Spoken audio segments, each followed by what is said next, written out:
मीरा ने कौन सी पीएचडी की थी जरा सोच कर देखो। रविदास, मलूकदास, हाँ, कबीरदास, तुलसीदास और जितने भी परम प्रतापी श्रेष्ठ संत हुए इस दुनिया में, जिन्होंने भगवान के साथ सीधा साक्षात्कार करते रहे, जो जरा सोच कर दिखाना और बताना कि उनके जीवन में कौन सी यूनिवर्सिटी थी और कहां जाकर के उन्होंने पीएचडी करी थी, जरा विचार करके बताना। उन्होंने एक ही पीएचडी करी, परमात्मा के चरणों में पीएचडी करी, परमात्मा से प्रीति में पीएचडी करी, परमात्मा से स्नेह में, वात्सल्य में और उनको सच्चा मानकर पीएचडी करी। एक बात कहूं आपको, ईमानदारी से समझना, एक बार हाथ उठाकर बताना और आज ईमानदारी से कहना, क्योंकि ये पाठशाला अभी शुरू हुई है, अभी तुम कक्षा में आए हो, मैं तुम्हें पहले दिन कह दूं और मैं पहली ईमानदारी से तुम्हें बताऊं कि तुम सब उत्तीर्ण होने वाले हो, इसमें कदाचित संदेह नहीं। हाँ, ये कक्षा ऐसी है, ये पाठशाला ऐसी है, यहां पर हर हाल में तुम्हें पास करा ही दिया जाएगा। अंतिम दिन का रिजल्ट मैं पहले ही कह रहा हूं कि तुम सब पास हो, लेकिन आज सच बोलना, आज ईमानदारी से कहना जो मैं तुम्हें पूछ रहा हूं, ईमानदारी से बताओ।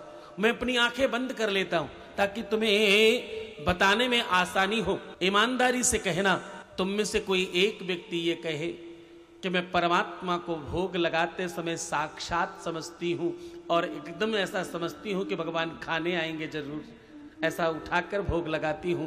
ऐसा कोई एक आदमी हाथ उठाकर बताओ जरा। जबरदस्ती हाथ न उठाना, क्योंकि कहना, बोलना, बताना बहुत आसान है। हम तुम्हारे घर चलेंगे और मंदिर की परिस्थिति देखेंगे। जैसे तुम रहते हो क्या परमात्मा को वैसे ही रखते हो क्या? तो नहीं। जितनी तुम्हारे पास साड़ियां हैं, परमात्मा के पास उतने ही तुमने वस्त्र दिए हैं क्या? नहीं। जितने तुम्हारे पास बर्तन अपने हैं, परमात्मा को दिए हैं क्या? नहीं। जितने तुम्हारे पास अपने पैसे हैं, क्या परमात्मा को तुमने उतने दिए हैं क्या? नहीं। जितने तुम्हारे पास जेवर हैं, परमात्मा को उतने दिए हैं क्या? नहीं। तुम कैसे मानते हो कि वो सत्य में है? तुम कैसे मानते हो कि वो भी तुम्हारे इस परिवार का हिस्सा है? तुम्हारे घर के छोटे से हिस्से में मात्र तुमने उन्हें बिठा रखा है और जब तुम परेशान होते हो तो जाकर के वहां खड़े होते हो। हाँ, परमात्मा को साक्षात मानकर तुम्हारी मान्यता में कमजोरी है, तुम्हारे सोच में कमजोरी है, तुम उन्हें पत्थर मानते हो, तुम उन्हें भगवान मानते हो। और मैं सत्य कहूं, परमात्मा इसीलिए बार बार यहां आकर के जन्म लेते हैं, क्योंकि वो कहते हैं मुझे भगवान बनने में बड़ा नुकसान है। हाँ, भगवान को क्या मिलता है जरा सोच कर देखो। सवेरे सवेरे 2 चम्मच पानी, हाँ, और कुछ छोटे से चिरौंजी दाने और कुछ मिश्री इसरी की थोड़ी बहुत डली, अथवा कभी कदार घर की चीनी या गुड़ो, कभी वो भी नहीं। रोली चंदन टीका लपेट दिया, फूल पुत्र पुष्प उठाकर फेंक दिए और हाथ जोड़ा, धूप बत्ती लगाई, अगरबत्ती लगाई, दिया जलाया, चलते बने। पूरे दिन फुर्सत, न सुबह का नाश्ता मिलता, न दोपहर का भोजन मिलता, न शाम का भोजन मिलता, न कोई सुलाने आता, न कोई जगाने आता, न पूछने आता, न बताने आता।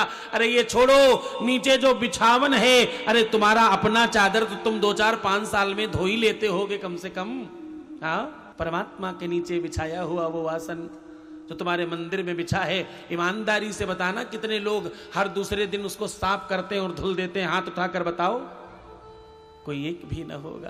कहना बहुत आसान है, तुम जिन जिन बातों में हाथ उठा रहे हो उसका रिजल्ट बता रहा हूं तुम्हें। अगर जो मैं पूछ रहा हूं और उसमें तुम अपना हाथ उठाने की इच्छा रखते हो तो तुम करोड़पति और संखपति होने चाहिए। परमात्मा की तरफ बढ़ाया हुआ एक भी कदम परमात्मा उधार रखता नहीं है अपने ऊपर।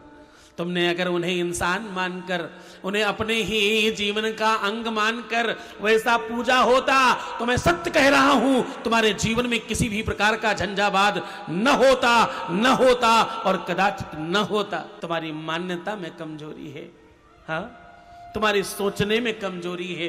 तुम जो अगरबत्ती लगा रहे हो, क्या तुम सत्य में जानते हो उसमें क्या पड़ा है? अरे देवदार की लकड़ी मिलाओ, देवदार की लकड़ी मंगाओ, उसे चूरा बनाकर घी और चीनी मिलाकर उसे आग में सुलगा दिया करो, तुम्हारा घर सुगंधित होगा। तुम्हारे घर से 28 प्रकार के दोष समाप्त हो जाएंगे। अरे क्या ये अगरबत्ती, धूप बत्ती, टायर और जाने क्या क्या जलाते हो? हाँ, परमात्मा के लिए घी खरीदने जाओगे तो सबसे सस्ता वाला खरीदते हो। अरे शर्म करना, जो भी मुझे सुन रहे हैं, मैं कहता हूं न सुनो मुझे, फर्क नहीं पड़ता मुझे इस बात से कोई फर्क नहीं पड़ता मेरे सामने कितने भेड़ बकरी बैठे हैं, मुझे फर्क पड़ता है मेरे सामने कितने शेर बैठे हैं। एक एक शेर हजार हजार करोड़ करोड़ बकरियों के ऊपर ज्यादा भारी है। हाँ, कोई फर्क नहीं पड़ता कितने लोग सुन रहे हैं, फर्क इससे पड़ता है कितने लोग परिवर्तित हो रहे हैं और कितने लोगों के जीवन में परिवर्तन हो रहा है। 22 लाख लोग मुझे रिकॉर्ड करके भेज चुके हैं कि मेरा जीवन ठीक हो चुका है। क्या आवश्यकता है बहुत सारे लोगों को सुनाने की? मैं कहता हूं भैया, तुम दुनिया भर को सुनते हो तो मुझे देखना बंद करो, और मुझे देखते हो किसी और को देखने की जरूरत नहीं पड़ेगी तुम्हें। ये अगरबत्ती धूप बत्ती जलाने से तुम्हारे जीवन में भगवत्ता नहीं आती, इसे बंद करो। तुम तो देवदार की शुद्ध लकड़ी मंगाओ, उसे देसी घी और चीनी मिलाकर आग में जलाओ, फिर देखना तुम्हारे घर के 1000 प्रकार के दोष समाप्त होंगे और परमात्मा प्रसन्न होगा।